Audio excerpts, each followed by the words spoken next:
Welcome. This is the second installment in Beyond the Darkness. I'm your host, Dave Schrader, along with me, Tim Dennis. Today, we're going to investigate further the claims of black-eyed children, something that certainly has captured the attention of the world. And from the outpouring of interest in last week's episode, Tim, I wanted to wrap up our investigative look at this with the guy that brought these stories to us in the first place a number of years ago on our show, Darkness Radio. For our archives, you can find darknessradio.com. Jason Offutt is an author and paranormal enthusiast. His paranormal books include What Lurks Beyond, Darkness Walks, Shadow People Among Us, Haunted Missouri, and Paranormal Missouri. He lives with his family in Northwest Missouri, where he teaches journalism in college and keeps humanity safe from the forces of evil. He's here with us tonight to shed some more light on the very strange phenomenon known as black-eyed kids. Jason, welcome to Beyond the Darkness. Hey, thank you very much for having me back on. Back on. I really, had fun talking to you before, and I'm looking forward to tonight. There are so many strange stories that are surfacing. Of course, we spent some time last week with David Weatherly, who's written the book on black-eyed children, and talked with demonologist Keith Johnson and Bishop Christina Rake about the possibility of possession and what could be leading these creatures to seek us out. And I wanted to take a different stance on this tonight. Joining us in the second half of tonight's show, noted alien abductee, author, researcher Whitley Streiber will join us. He's had a few very unsettling encounters with strange children. Is it part of the black-eyed phenomena? Is it alien-human hybrids? We'll explore that. But Jason, you've been doing this for quite a while, and you are, as I said, the first one that brought this story and these creatures to our attention. Are you amazed by how many more stories seem to be pouring out? Yes and no. It kind of reminds me of when I wrote my book on shadow people. There weren't a lot of people other than Art Bell talking about these, and when I started to explore it, stories came just out of the woodwork. They just came from everywhere, and the same thing happened with these. Is when I started to explore this more, these stories just exploded. And, I got to I've got the opinion that it's not that there are more stories, that the stories have increased, is that just people aren't afraid to talk about them anymore. Do you think that there's a global consciousness awakening that may be energizing these beings, that the more people are experiencing it, the more they share their stories, perhaps it's waking them from some kind of supernatural slumber? Well, now that, or whenever you talk about entities, whenever you give your attention to things, they tend to show up more. Whether these entities are showing up more, or something even darker than them is taking their visage. It reminds me of the Slender Man. I mean, that was a complete concoction. That was made up. But there have been a lot of Slender Man reports, and it could be some entities who are aware of this energy and this discussion, and they're appearing as the Slender Man. That might be with the black-eyed kids. There might be some there are definitely legitimate black-eyed kid encounters, but some black-eyed kid encounters might be entities posing as black-eyed kids just because of the attention that they've gotten. All right. Now, I know we want to take a look at the skeptical side of this story as well. And I've had, over the years that we've been discussing this, so many quote-unquote armchair experts weigh in on this. Having never experienced one themselves, but only hearing these stories, we've had answers like, well, it's a medical condition. It's drugs. Or my two new favorites, well, you can get your eyes tattooed. Or it's probably kids just out wandering around with those black sclera eye contacts that they use for horror movies. Now, medical conditions, Jason, are there any real medical conditions that exist that would turn the entire eye black? No, Okay. they're not. When I was researching an article that I wrote for Nexus Magazine, I explored all this. I spoke with biologists and doctors and pharmacists about medical conditions and drugs to see, because I mean there are drugs that make the iris just explode in size, but there are no medical conditions or drugs that would cause it to cover the entire eye. The white is still going to be there. So, medically or pharmacologically, that no, there's nothing that can do this. And about the contacts, I interviewed people who bought those, and I think two of the biggest things that make me believe that it's not people out there pulling pranks is that there's usually small children or young teenagers, and these contacts, at least when I wrote the article, were $300 a piece, right, per eye. And you had to have a prescription. You had to go in, and have your eye measured, and you had to have a prescription for it. So if it's somebody pulling a prank, it's a pretty darn expensive prank. And the people I talked to said that they're really uncomfortable to put in, and they pop out all the time. So if these black-eyed kids, some of them are as young as 6, 7, and a story I've got is a kid around 2. They're not going to be able to have those contact lenses in. There's no way. Well, that's one of the issues we've had with it. When you have the other experts weighing in on this, saying that it's just kids out there screwing around.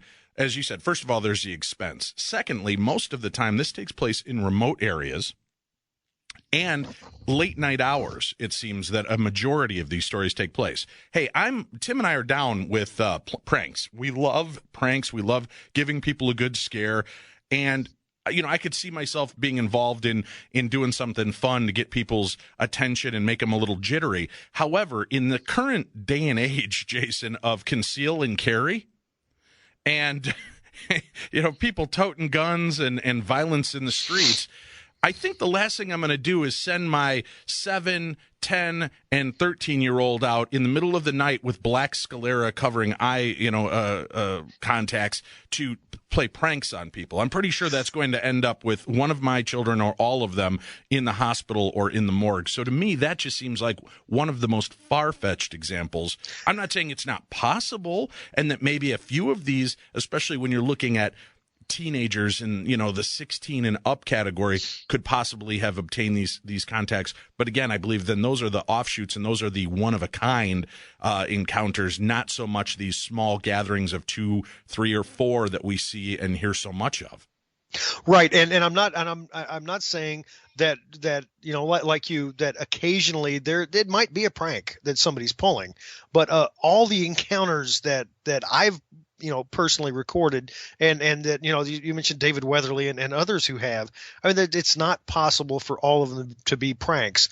And it kind of, from what you said, reminds me of something that I was talking about during all the clown the clown appearances. Right. They're showing up in North Carolina and Tennessee and in Missouri. I mean, there's a lot of rednecks with guns. Yeah, there's a lot of you white don't necks, do that. black necks, yellow necks, and brown necks with guns too. You don't want to put yourself in these positions where somebody is going to maybe take a shot at you. And it's right. Yeah, it's just, I think that is probably one of the more far-fetched aspects. Now, I do believe. After I need to clarify. Right. I grew up in rural Missouri with gun owners, and I was not being derogatory toward rednecks. No, I totally get that. But yeah, the one thing though that I find most off-putting about these stories is, like you, I understand there's going to be a subsection of people that want to involve themselves in the urban legend, and they want to have explored and made their name out there for having had a quote-unquote black-eyed kid experience. Some will have these eerie experiences with these children that seem out of place, out of time, that don't necessarily have the black eyes, or they didn't notice, but they still have the same weird mannerisms, bring up that sense of fear and dread in people, sometimes surrounded by a strange rotting meat or fecal smell. So there's this weird subset of that, but and I understand there are going to be some people that have faked and made up stories just to scare their friends. But as Tim and I have discussed, and we mentioned with David Weatherly last week, there have been some stories pouring in from around the world, from what I would consider very reliable sources. Does that mean that military personnel, law enforcement, and mom and pop wouldn't make up a fun story?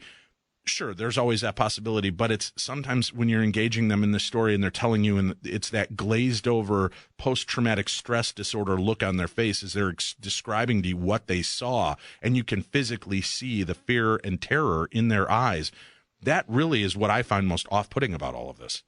Right, and having interviewed people about their encounters, some stories I never wrote. I mean, I took notes when I interviewed the people, but I never wrote the stories up because I didn't believe them. And then the ones that I have written are people that I am 100% certain that they experienced something that they couldn't believe that scared the hell out of them. Let's examine some of your favorite stories, some of the creepiest tales that you've collected over the years now that you've been researching the black-eyed children phenomena.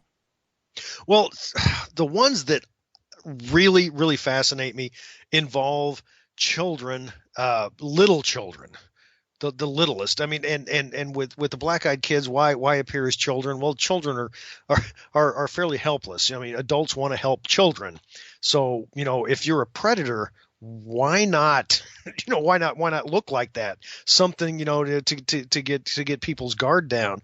But I've interviewed a couple of people who've encountered small children that, and I mean, in this case, a guy named Jerry Davidson that I talked with, it was a relative of his. There was a niece of his. She was a blonde girl, blue eyes. Her skin was extremely pale, and even from a young age, this kid, would do things to just intentionally hurt the cat. Would seem to enjoy doing that. Other small relatives, as she was getting a little bit older, she would intentionally hurt the babies. She sent one of his nieces to the hospital with a broken arm. And the rest of the family discounted it as it was a complete accident. But Jerry stopped this kid from pushing a bookshelf over on an infant. People didn't see it. He was the one there, and he's the one that stopped it. But this child intentionally shoved the bookshelf over. And one time, he only saw this one time, but the girl had done something to another child, and then she started crying. The grandmother picked the baby up, and it was looking over the grandmother's shoulder. And Jerry was looking at the kid, and she smiled. And her eyes turned from blue to black, and completely black. And he said he described it as looking like a shark's eyes. The description that Quint gave in Jaws of the right. Dead shark's eyes. He said that's what it looked like, and the kid smiled at him, so he knew that the child knew what it was, and he got a divorce and wasn't around that part of the family because that was his wife's family, so he has no idea what happened to the kid. But he said that child was 4 years old when he got the divorce, and it absolutely terrified him. Yikes. Now, again, that fits in with what we were discussing last week of the possibility of a child that's been cursed or possessed, and especially with the temporary view of the eyes turning completely black. That is a different version of the black-eyed kid phenomena. But again, we don't know. Are these normal kids that were out playing, doing something, and a force took them over? Is this an alien interference, and they're using these children, like you said, to get into the home, to get the person to follow them somewhere where they can secure them for abduction or whatever? That's where it gets chilling. So we don't know if the eyes revert back to normal or change over, or if this is their constant look. Well, it could be either thing. That's one of the things that I'm fascinated by this phenomenon, because it could be a lot of different things. I was contacted by a man who called himself Dracos. This has been a number of years ago, and it really unnerved me. He was claiming he was an adult, and he was claiming to be a black-eyed person, and he said that what we are is a race in the shadows. What we are is goes back to the book of Genesis. We are the product of the serpent mating with Eve. And there aren't many of us, but we are human. We look human. We live among you. And we're just waiting until we grow enough in numbers, and that humans have persecuted them over the millennia, keeping their numbers small. Uh, and I'm just like, Wow. what? Really? This is pretty wow. Never heard this before. I found this extremely creepy. Extremely creepy and unsettling for sure. Very, very weird angles. We're talking again, Jason Offutt, our guest, as we're discussing the strange encounters with black-eyed children. Let's hear another one of your favorites. Another one of my favorites also has to do with a child. I talked with a guy, and he was remembering a story of when he was younger, and his family had lived in the city, and they moved to a house out in the country, and it was kind of a neighborhood. There were a few houses around you could see from your backyard. It wasn't backyard to backyard, but it was close enough, about a half mile away. But anyway, they got to the house. His parents were unpacking. He was about 5, and he had some pet rabbits in a hutch that they put behind a shed in the backyard. And his parents were unpacking, and he wanted to go swing on a swing set because the family that lived there before had kids and left their swing set. And he ran out of the house, and there was a little girl in a dress sitting on a swing. And he thought, great, there's another kid in the neighborhood that I can play with. She's about my age. And he walked up to her, and the first thing he noticed was a stench. And it was the stench of death that he smelled. And he tried to talk to her, and she wouldn't say anything. And he said that, remembering back at 5, her eyes were just dead black. And she would never talk to him, but she finally, she was completely no emotions, but she finally smiled at him. And when she opened her mouth, her teeth were like needles. And he just shrieked and ran back into the house, and didn't. He ran into the house and laid on the couch screaming, and he was inconsolable for a while and didn't want to go outside for at least a week. But he does remember the next day his father went out to feed the rabbits, and the rabbits the door was open and the rabbits had been torn to shreds. So he's convinced that the little girl that he saw one time had taken care of his rabbits. Now, that's one of the rare encounters where the children don't just seem to fade away or leave once you've ignored them and you haven't allowed them in or whatever. This is a more violent attribute. Is that part of the storyline now? Are you hearing more that seem to retaliate? Actually, no. This is one of the rare ones. Generally, the black-eyed kids, after an encounter, they disappear. I did talk with a guy in Pennsylvania. It was not really a retaliation physically, but it was a retaliation mentally. He had visited a friend of his at a town about an hour away from his house, and his friend lived in an apartment complex, and he, after a few hours of hanging out with his buddy, he went to the went out to the parking garage of the apartment complex and was fumbling with the keys. It was really cold. He was trying to get in his car, and he noticed a couple of teenagers approaching him, and he thought it was, one, it was like 1:00 in the morning, and he was in a parking garage by himself. So that bothered him on one level, but another level is that they were wearing clothes and hats with the sports logo of a team that hadn't existed for like 20 years, but they look brand new.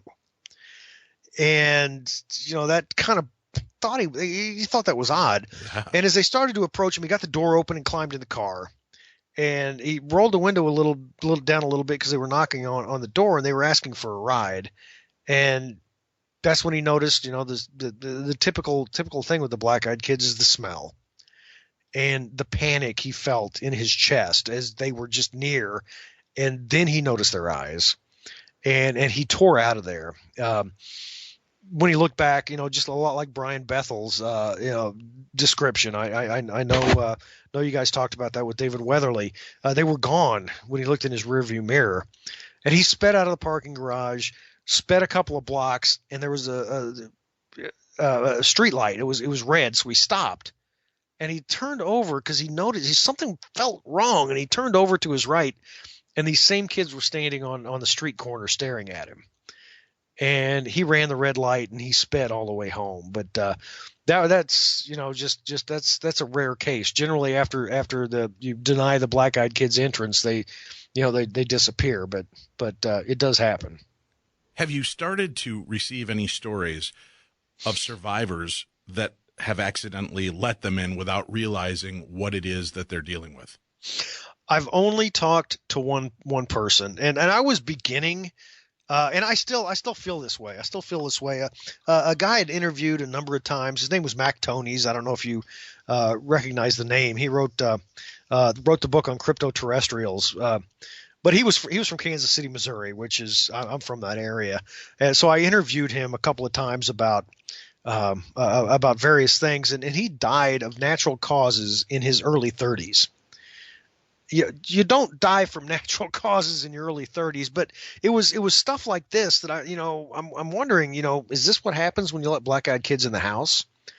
Do you die at 34 years old of natural causes on your couch? So I mean, it's most of the time people don't let them in. The only time I ever talked to somebody who did let a black-eyed kid in and lived to tell about it was a group of teenagers. There was a knock on the door, and they opened the door, and there was a boy out there who was dressed oddly. He was dressed in old, not old clothes, but old-fashioned clothes, maybe 20 years out of date. And he asked to come in. He just wanted to drink a water. I want to drink a water, and then I want to call my mom.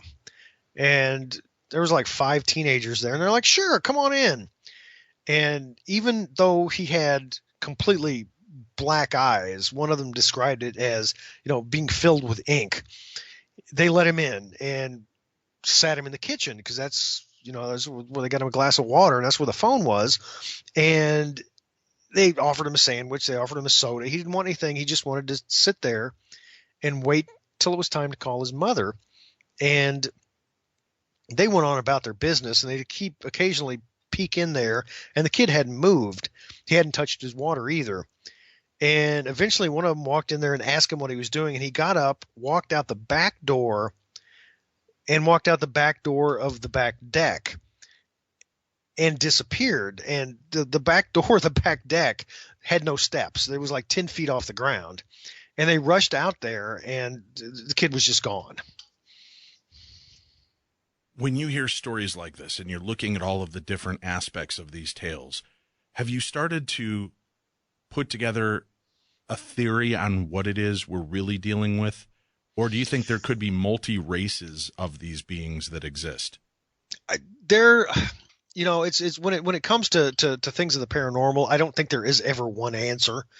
Are these entities possessed? Are they demonic? I've interviewed experts in Islam, and I interviewed a Catholic exorcist, and they both described somebody being demon possessed, having they can have eyes like that, they can behave like this.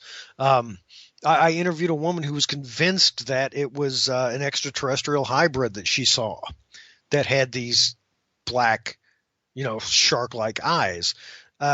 It could be a lot of different things. So I'm not going to pin it down to one thing. It could be all of them.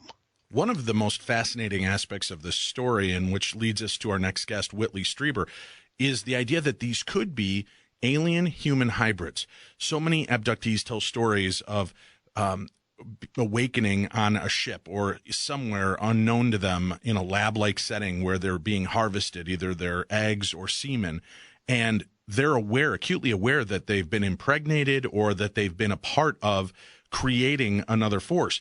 When we hear about these stories of black-eyed kids, it has led to an interesting theory or hypothesis, if you will, that these creatures, because they are genetically engineered, the one thing they're missing is a soul. And are they going to try to collect the soul of the people they visit? We've heard 2 stories in the last 5 years from people that believe that their family members encountered the black-eyed kids.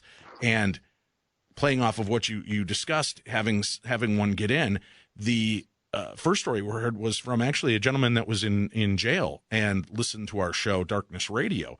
He said that his only kind of remaining family member that was close with him was his grandfather, who was very strong, very, acutely healthy. Everything was good with him. One day while he was talking to his grandfather, while he was in prison, the grandfather said, "Hold on, somebody's at the door." He could hear this grandfather talking to these kids, and the grandfather was getting a little gruff with him and shut the door. And he came back and he said, "These weird kids, they want to come in, they want to help out around the place. I've never seen them before." Goes back to talking, and suddenly he starts hearing the knocking and banging again. And he goes, "You know what, let me go take care of these kids. I'll talk to you again in a few days." That night, the grandfather passed away, healthy as can be, no issues. And suddenly, after having a weird encounter where there are kids that are being persistent trying to get into the home, the grandfather's gone. Another one very similar, grandmother, same situation, as they're talking to their grandmother on the phone. Kids are knocking at the door. The grandmother leaves to go answer the door and comes back and says, "There are these kids. I think something's wrong. They're very strange. They seem very despondent. I'm going to go see what they need and how I can help them." And again, just had that kind of strange nuances the family could hear over the phone, this kind of monotone conversation going on between these children trying to come in and get help. The grandmother hangs up and the next day is found dead of course, natural causes. So the question is, are these alien human hybrids harvesting the souls of those that are about to pass, or perhaps taking the souls of people that they need in order to maintain or start their own humanity? It's something to consider, and it's definitely making the story even a little bit more chilling, in my opinion. Well, yeah, that's extremely creepy. But I mean, if you think about it, everything has to feed. My MacBook that I'm staring at right now, is feeding off of electricity. I had tater tot casserole for dinner. It was delicious. Everything has to feed. What do these things feed off of? Do they feed off soul energy? Yeah, I've talked to enough people who've experienced them that I'm thinking that might be part of it. Which, yeah, again, that is absolutely terrifying, because where do you go after your soul is devoured? Well, that's the thought we'll leave everyone with. Jason, thank you again for joining us, and we'll look forward to talking with you again in the future with more black-eyed kids, shadow people, and creepy encounters. That is terrific. Thanks. I had a great time being on the show. I appreciate your invitation. Well, from the chilling true tales collected by Jason Offutt to listeners' encounters, it's time now to turn to the Darchives for the next installment of Theater of the Mind, Terror in the Hallways, a true encounter from Gail Brereton. Gail Brereton of Toronto in Ontario, Canada, is certain black-eyed kids are extraterrestrial and are bent on indoctrination and assimilation. Brereton took her daughter to elementary school when she encountered a boy she was sure was not from this world. "My first encounter with an alien was at my daughter's school," she said. Brereton saw the small boy walking through the lonely school hallway alone. "I looked at him. In a funny way, I passed thinking, wait, I should alert someone of him being alone. Maybe he wandered off," Brereton said. As she neared the child, a teacher poked her head out of the classroom, and Brereton asked, "Would you like me to go get him?" The teacher said, "Yes, please." When Brereton got within 10 steps of the child, he slowed. Her muscles froze, and she stopped dead in her tracks. At this moment, he looked at me, and that was the ugliest child I had ever seen, she said. His head was misshapen and funny, and it was as if he was transforming right in front of my eyes. And that's when I noticed. I stared deep into his jet black eyes. There was no white in his eyes, and he was a pale white person, extremely chalky white and pale. She stood immobile in the hall, just watching the boy as he walked to the end of the hall. As soon as he got to the end of the hallway, I heard the words come out loudly. "Come here," she said. I had said that a couple seconds before. Suddenly, Brereton couldn't move again, and she dashed down the hall. But when she rounded the corner, the boy had vanished. The teacher came out, and she asked me where he went to. I said he just disappeared. A head count showed every child in the school accounted for. The ugly little boy was a mystery. All day I kept feeling like the pace had slowed for me in that moment, and I could not get back to regular speed. Everything seemed like it was moving at the wrong speed. Brereton knows that something sinister is happening in the public school system. This is the true account of what had happened to her. Aliens are here, but God alone knows what they want in our kids' schools, she said. And what a fine place for them to intertwine and grow into our society without the risk of being exposed. Up next, experiencer Whitley Streiber joins us as he talks about his stories and possible encounter with what could be a black-eyed kid. It lies just ahead, beyond the darkness.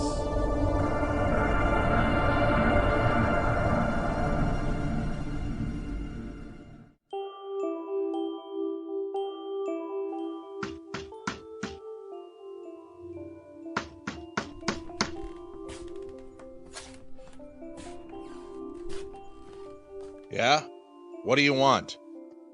Let us in. Please let us in. What do you want with me? We just want to take you beyond the darkness.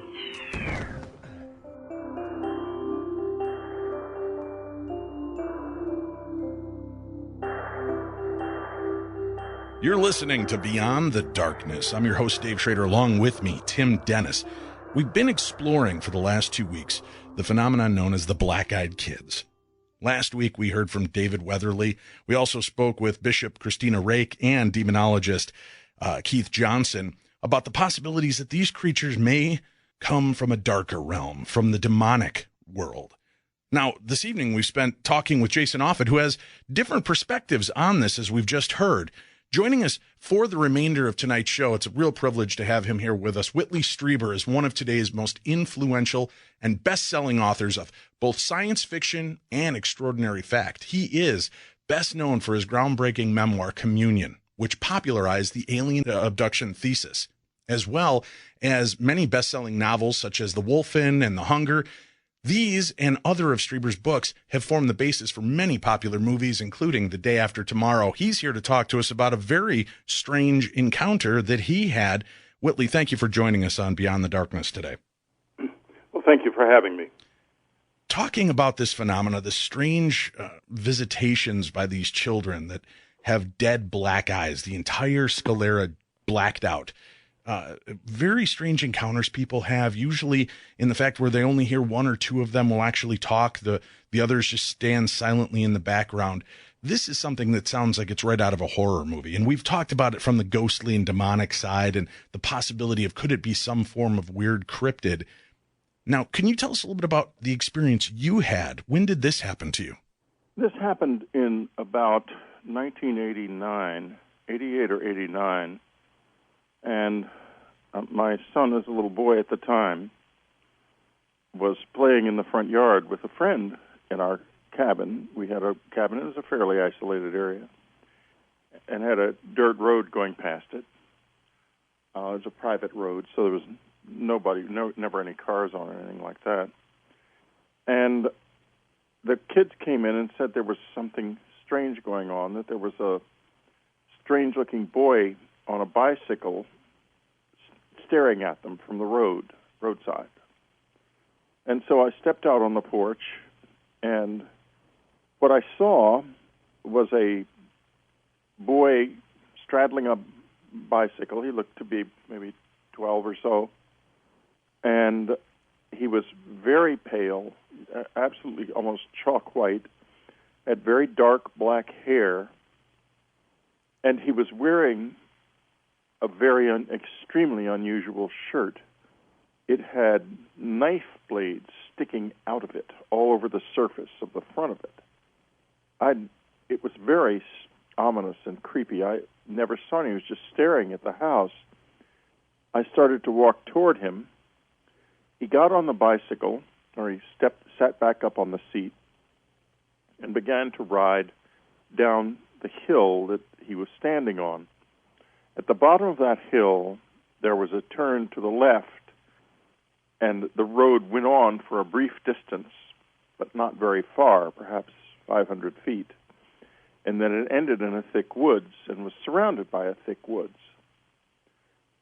And I believe I may have called out to him, but he was riding away, and I really wanted to know what was going on. So I went down and turned the corner.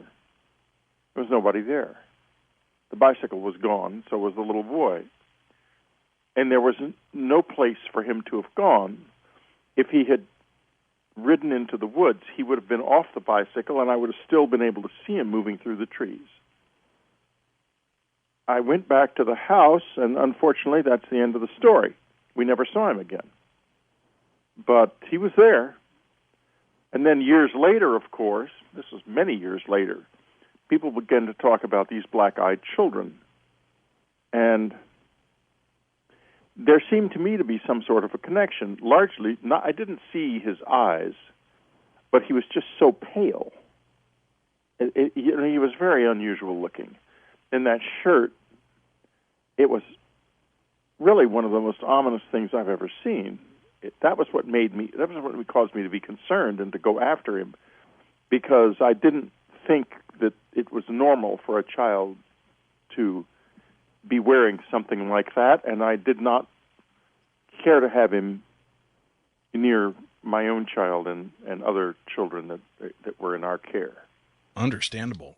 Now, when you saw this boy, did it have any physical reaction? A lot of people that have encountered these strange children have felt revulsed or almost nauseous. They've had a physical and psychological effect on them. Did that happen to you at all? Or were you just more trying to figure out who it was and what they were doing there and why they were there with your kids?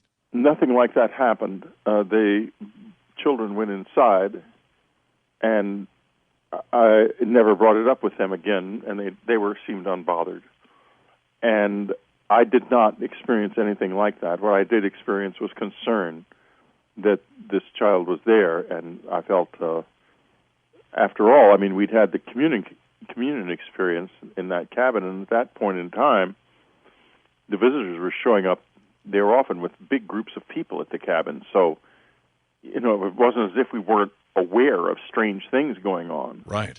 But this was unusually creepy, I have to tell you, although I didn't experience any nausea or anything like that.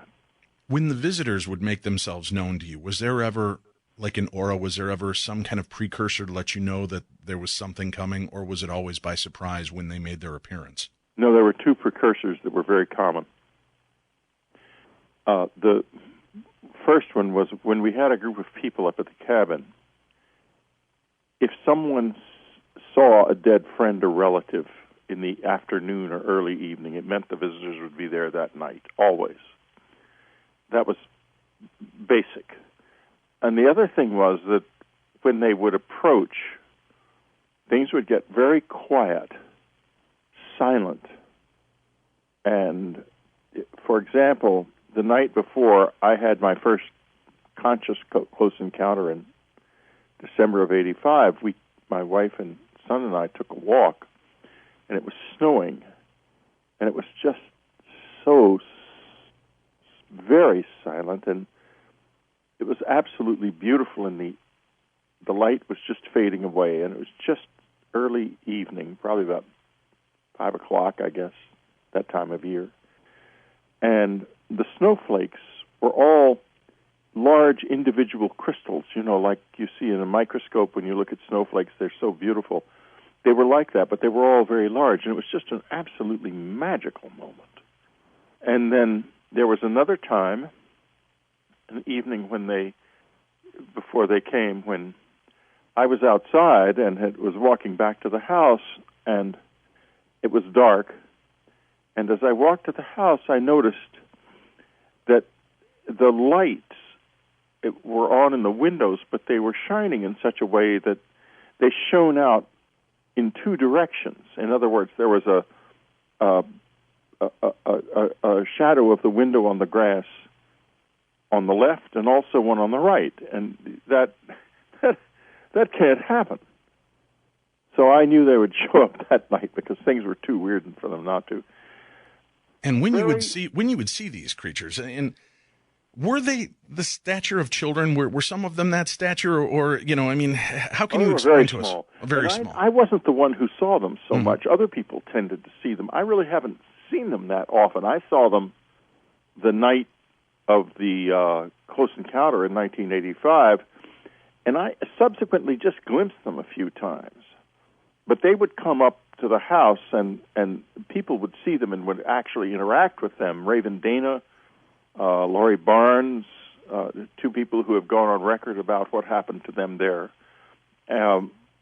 Other friends who had similar experiences, who do not wish to be known. So it was a little annoying in a way that I was the one who was doing all the work and, going out in the woods in the middle of the night with my heart in my mouth all alone. The visitors were responding, but they never came to me. They always came to other people. They came to me a few times, and it's not totally, but not the way I'm thinking now. I'm thinking now when they would come in a totally physical way to a person who was wide awake. That is not what happened to me often. That happened once or twice, but not often. Mostly when I had encounters, they would either be extremely brief in the woods, sometimes very extraordinary, but still really brief, or they would happen. It would be something that I would be waked up, but it wouldn't be like it happened to some of the other people when it was more. I would say I had a more atmosphere of a more ordinary experience for them. But, I don't know what the visitors are even now. That's still a very open question for me. For example, there was a lot of evidence that they were coming up out of the ground around that cabin, not from above. I'm really a big questioner of the alien hypothesis, I have to tell you. You're not a big proponent of it being? I'm a big questioner of the alien hypothesis. Okay. I'm not really willing to say these are aliens. I don't know what they are.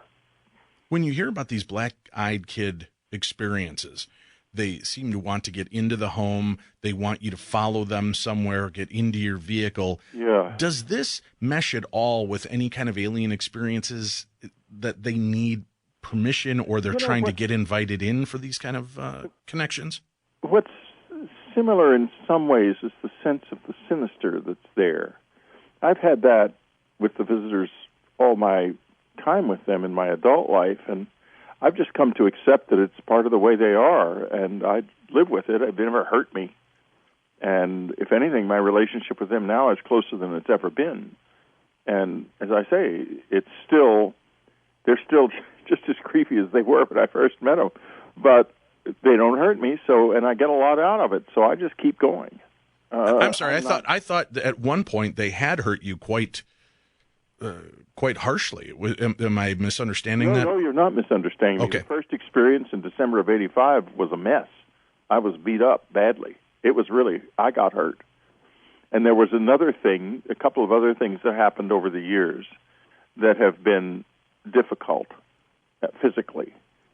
But for the most part, it's scary without being physically challenging. Like it is now. It can be very scary now, but it's never physically challenging. There's no sense of anything going to come up the side of my head or anything like that. Okay. Now that brings up an interesting point. We've heard a lot of these experiences that sometimes end in a form of molestation where women feel as though they have had intrusion, they've had eggs perhaps harvested, men feel that they've had semen harvested. And when we start hearing about these cases, it makes you start to wonder, are we dealing with some form of hybridization? And again, like you, maybe I won't say necessarily alien in nature, but definitely something is meshing with another species of some sort. Well, something's going on there. I would never be the one to deny that, because I have seen that and had that in my life. What happened in this regard was right before we were going to leave the cabin. I guess must have then been there for about 94 or 95. I was out in the woods on a very hot August afternoon, and our woods were on a hill, and up at the top of this hill there's a grove of what are called pitch pines, which are extremely flammable trees. They're pines that you get pitch out of. So when they get dry, they can explode. And I saw what looked like a little boy under an oak tree, actually, smoking a cigarette. He looked about 12 or 13, 11. And I thought, that's not good. A child, first of all, out in my woods smoking, I don't want that. Second, clearly it's dangerous. So I went over to him, and I started to lean over to him and say to him, I think I'd like you to put that out and leave my property. And he just stared straight ahead, and he made this low kind of growling noise. And I was well out in the woods, and I thought, well, maybe I actually don't want to be here anymore. I'm just going to get out of here. Because he didn't, up close, look right. He looked like I'll tell you, it's hard to explain. He looked like a person who had reached the age of 11 and stopped aging and maturing, but kept getting older. He was a weathered 11-year-old, if you can imagine that. No, I've totally got the picture you're painting on this. Well, you can understand then when I decided to get out of there, I went back to the house immediately. But then we could smell the cigarette smoke all the time at the house, and we found places in the woods where there were hundreds of cigarette butts in piles. He was out there living in those woods. And he would come up to the house at night. Once Annie and I used to go skinny dipping in our pool. It was very private. And we were skinny dipping one evening when he shows up in the woods behind the pool, and there's a lot of shrubs. You can't see him. But behind the shrubs, there's sort of an open area under the branches of the trees. And he's running back and forth in there, cracking branches and gasping and going on. We went inside. We were creeped out. Yeah, understandable. Try to skinny dip under those circumstances. No. So that's an intimidating enough kind of thing to do than having some kind of creepy visitor out there watching you do this. Yeah, well, exactly. And yet he seemed to be kind of wanting to protect us, He seemed to be a bit of a guardian. And there had been some trouble with the local people. I'd been threatened. My life had been threatened a number of times because word was getting around in that community, and those were simple people. These were not educated people, and these were people who were thinking, he's some kind of black magician or a witch, or he's got demons in his place, because some of the people who worked for me had seen things in there, and the word was getting around in the community. So I was definitely not a wanted presence in that community, that's for certain. So in any case, we lost our money, and we had to leave because people stopped buying my books, and we lost the cabin, and we left, and we moved to a condominium in San Antonio, which is my hometown, because we already owned the little condo. My mother had lived in it, so it was shelter for us. We could go there. And we hadn't been living there for a month before that kid, or whatever he was, showed up. And we start to smell cigarette smoke in the apartment. It's on the ground floor. And immediately outside the head of the bed is a little cul-de-sac. There's a screen porch. that ends, and then beyond that, there's about a 5 or 6 foot wall, and it's a cul-de-sac. And I realize he's standing at night in that cul-de-sac, as close to us as he can be. He's come from, somehow or another, from upstate New York. Now, and if I could ask you one thing, Whitley, when we talked last week with Keith Johnson, the demonologist, and Reverend Mother Christina Rake, we had talked about the fact that in some cases demons will take on forms that are recognizable, but they're usually something off-putting, something strange. And like you're acknowledging, this looked like a very young child that had stopped developing but managed to continue to age, yet keep that kind of creepy, youthful look. Do you think one of two things? Could this have been perhaps a man in black keeping an eye on you and the visitors? Or do you believe this might have been one of the visitors taking on a form that would be less obvious to anyone else in the area, but still letting you know that they were keeping tabs on you? Well, I'm not a believer in the old religions. I got past that. Demons and stuff. I don't think it's real. I think we've got something here that's been with us for a long time and is probably as much a part of the universe around us as it is a part of us that we just don't understand yet. And there's a tendency when you confront something like that to think, well, it must be something evil. But it's really just, I think, more likely that it's strange. And so I don't really think in terms of, oh my God, it must be a demon or something. What I did think in terms of was, I did not like my bedroom filled with cigarette smoke at night. And B, I did not want someone standing 4 feet from my head all night, because I had become aware of the fact that he could read minds. And I did not want that invasion of my privacy. Or Anne's, either. I mean, she wasn't bothered. She was on the other side of the room, so she wasn't so bothered by it. So I installed an automatic light, movement-sensitive light in the cul-de-sac. And then at the same time that this happened, we were out walking, and we saw 2 men standing in front of us, standing in a strip mall as we came home, 2 o'clock in the morning. We used to walk at 2 o'clock in the morning because it was so hot there, very hot. And these men, it was one man actually, he just exuded this sense of evil. He was really pretty creepy. And then I saw him again in the condo complex and realized he was living in the apartment behind us.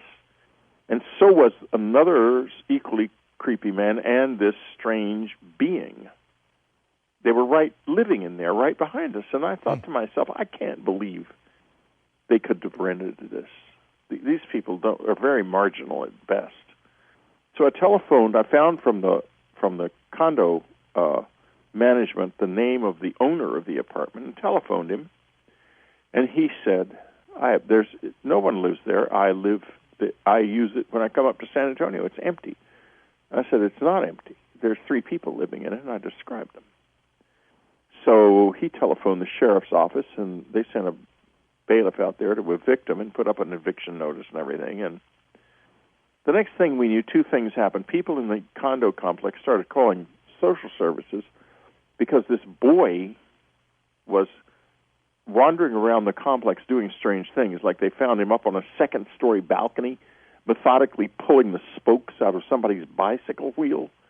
And another man saw him jump off of a balcony into the swimming pool, which was impossible because he hopped out like a frog. You need to take a run to do that. Right.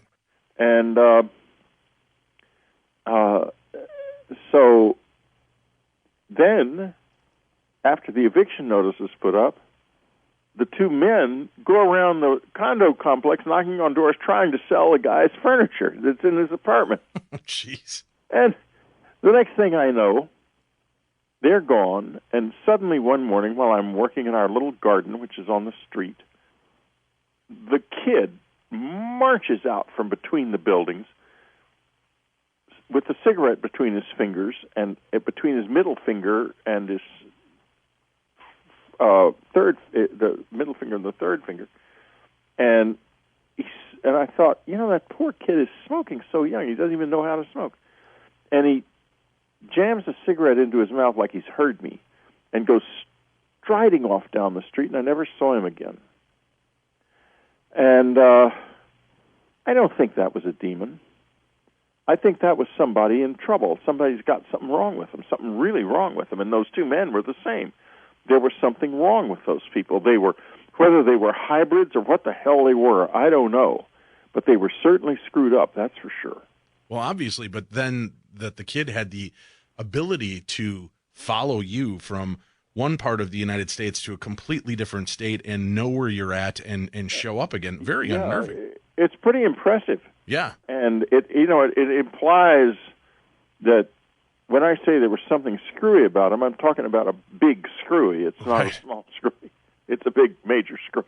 Could I ask you, Whitley, real quickly, as we're wrapping up here on this, when you talked about the child that you saw outside your cabin and the kind of out of place, out of time look to him, super pale white skin, strange shirt, and then he vanishes. I know in a lot of cases of alien abduction or visitors, there is this time loss phenomena where people will suddenly lose an hour or two, sometimes up to 4 or 5 hours of their life. They have no memory or recollection of what happened. Yes. We've also heard of time slip phenomena, which we're starting to understand and maybe attributing to things more of the paranormal ilk, ghosts and other items that maybe we're just seeing through a window in time, a brief shutter, if you will, shade going up for a moment and allows us to see this.